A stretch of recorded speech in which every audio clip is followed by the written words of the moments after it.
একটু বাইরে ঘোরাঘুরির জন্য। এইদিকে হচ্ছে আব্বু গাড়ি বের করছিল, কারণ এখন গাড়িতে আমরা ঘুরতে যাব। আর বোন হচ্ছে গাড়িতে উঠলেই কেমন যেন ওর মাথা ঘুরায়, তাই হচ্ছে ওই নাকে হাত দিয়ে রাখছিল।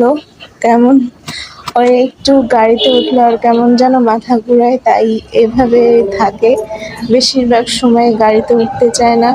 তারপর আমরা একটু খাওয়া দাওয়া করতে গিয়েছিলাম রেস্টুরেন্টে খাওয়া দাওয়া করে এইদিকে হচ্ছে কিছুক্ষণ বসার পর আমাদের খাবারও চলে এসেছিল। খাওয়া দাওয়া করে চলে গিয়েছিলাম চাচুর বাসায়। সেখানে যে আমার ছোট বোন তো মহা খুশি, কারণ সে অনেকদিন পর চাচুর বাসায় আসতে পেরেছে, তাই সে উড়াধুরা নাচ করতে লাগছে। দেখতেই পাচ্ছেন সে কতটা খুশি।